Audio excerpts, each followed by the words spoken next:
Heyo everybody, Haku here with my Mahou Shoujo Weeksei Keikaku review for this week, and it's episode 5 this week, and I'm finally getting it up on Sunday. Like I said last week that I would try to be getting it up on Sunday so it's a bit earlier, since it seems a lot of people are interested in this series, which I'm very happy about, because this has been, 91 days was great, but this has been one of the more solid series I've ever reviewed for the channel. Anime series, that is. So yeah, I really like this episode. Mostly I feel because, I like Koyuki or Snow White or whatever, and I like La Pucelle and Ripple, who seem to be the sort of secondary main characters, but I like that we jump around. Like last episode, we had pretty much no Snow White and La Pucelle. It focused primarily on Ruler's group, especially Swim Swim, and this episode focused primarily on Weiss Winter Prison and Sister Nana, who I loved. I freaking enjoyed them this episode so much.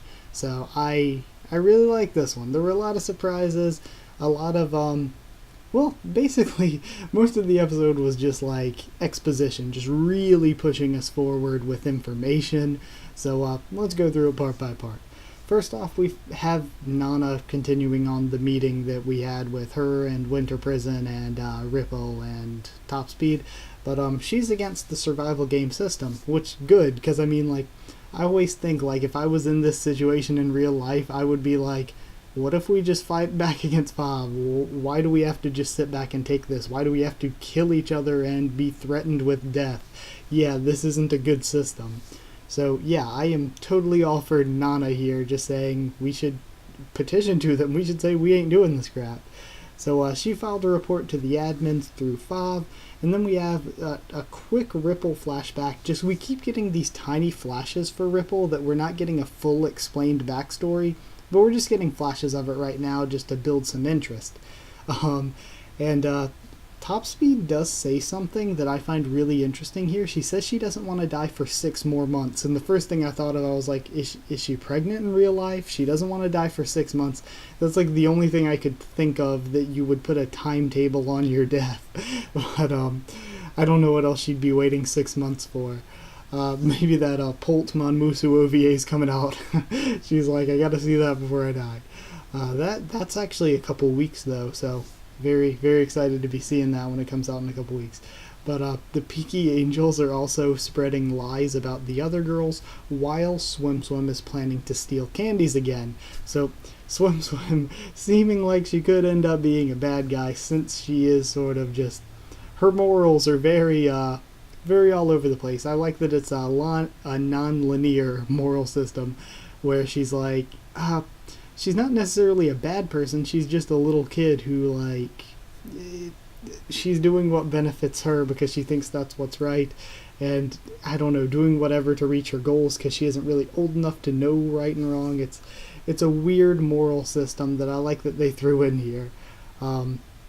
Also, we get to see, I was so excited, I was so hyped up and pumped up, we got to see the real-life Nana and Weiss, who both look awesome. I love the designs, I love that they're a couple together, and I feel like, I love that they were a little bit older, I guess more my age, kind of, maybe a bit older than me, actually, but, I like that they were a bit older. I feel like I connected more to them as characters than to Koyuki or Pucelle.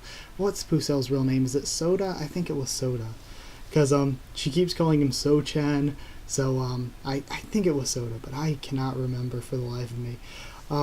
So we find out that their names are Shizuku and Nana. Nana's name in real life is Nana, just like Nemurine was Nemu. So pretty straightforward, and I'm assuming Tama is probably Tama. Also, when they zoom in on the picture in the wall, the girl in the middle looks like Nemu. Correct me if I'm wrong, but I just assumed that was Nemu because it looked a lot like her. Like, even the hair and everything was kept the same. So I think that may have been Nemu. And Nana says they owe everything to Magicaloid. So we then see Calamity Mary threatening some mafia dudes and taking money from them. And she is with Magicaloid, who I finally realized is voiced by the same person that voices Shirai Kuroko, who is one of my favorite characters. So I like that character a lot more now just because that voice is hilarious. I love the voice actress. So we have a flashback of Nana and Magicaloid, and it was hilarious. It was probably the best comedy we've had so far in the series with those two characters together. And Nana's personality and voice, I don't know if this is the same voice actress, I didn't look it up or anything, but she reminds me of Morone Lorelei from Manmusu. So then, Magicaloid's power is that she has items from the future, futuristic items, but she only gets one per day. They break after a day. She has no idea what they are, and they're typically useless. So I thought that was the funniest power. I just love it. It's so useless, but has the potential to be so good, like the anti-magical creature gun she got that time, or the ring that boosts magical power. Like, she could just randomly get a good item out of all the crappy ones. So, but even if she got the good item, it'd only be good for a day. The concept of it's funny to me. Then we actually have, and of course we find out that magical power ring is the reason that Weiss got to become a magical girl. So, we got the cards for the middle of the episode, and it's Habutai Nana, which is Nana in real life. She's a philanthropist. She worries about her weight because she's a little bit on the bigger side, but not really. Bigger for anime standards, I guess. She can draw. It says she can draw out her beloved one's potential, but the way Fav explains it later on, it seems like, or I think it was Fav. Yeah, I think it was Fav. The way they explain later on, or it could have been Cranberry. It seems like it can be anyone. She can just draw out anyone's power, but specifically she does it on her partner, of course. And then Winter Prison's real name is Ashu Shizuka, and her power is to produce walls, which Winter Prison, of course, it seems like a really cool power, and her combat ability is pretty high up there among the magical girls. So Cranberry asks to meet with Nana and Weiss, and they go out to meet her at this quarry. We find out that she's the oldest magical girl, and when they meet, I don't know if that's supposed to be Cranberry's theme or something, but that OST was hot. That was good. So, liking the soundtrack there. Then she asks them to stop ruining the game. I love that. Just stop ruining the game. So, a fight breaks out between her and Winter Prison, and the one part of the fight I loved was just that one beatdown scene where Weiss pushes her against the wall and just starts punching her in the face up against the wall. That was the best part of the fight for me. So then Weiss and Nana run away, and we see a real-life Ripple, I'm assuming. I'm pretty sure that was the real-life Ripple we saw before. We have her and the real-life Koyuki, or Snow White. So again, nice to see the real-life counterparts here. And they're on a bus, and of course we find out that Snow White likes Lapicelle.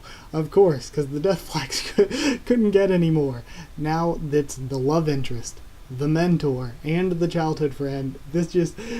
I have said it before, Pucelle Soda is carrying a world of Death Flags atop his back. He is just he is 3 times over the archetype that always dies. So, yeah, I will be the most surprised. I think, don't spoil it if you know, but if Pucelle survives, that'll be the biggest shock to me. I doubt Pucelle will, so that'll be the biggest shock if he doesn't die, not if they do die. Then we meet the new girl, actually, and her name is Hardcore Alice, which is the metalist name I've heard in my life. So, Hardcore Alice. And the one thing that distracted me when she was talking to Nana in Winter Prison was those eyebrows. She had the really deep eyeline creases that almost look like eyebrows, and then way up, beyond here, up on the forehead, are these tiny little line eyebrows, and I was like, it just looks so funny to me. That distracted me. I was like, those eyebrows, what is wrong? What is up with this character design? But I love the character designs in this series so much. The magical girl designs, but also I really like the real life counterpart designs, maybe even more. And I like having the two together, where the the magical girl designs are sort of cartoony, stereotypical anime, and then they have the more realistic, more adult looking real life counterpart designs. So I really like that. And we end up with Snow White going to leave, go to bed or whatever, and Lapicelle is confronted by Cranberry, and that's where we end off. So I don't know. I was gonna say I'd maybe be a little bit surprised if they killed La Pucelle off this early. I figured they were gonna kill her off a little bit later in the show, but yeah, midway, if they kill Pucelle, I actually won't be surprised whatsoever. I'll be more surprised if she makes it through the whole show, or he makes it through the whole show alive. So anyway, thoughts on the episode as a whole. Hardcore Alice, the metalest name I've heard in my life. Oh gosh, I can only imagine what kind of terrible power she has. And terrible in the brutal way, not terrible as in the not good way.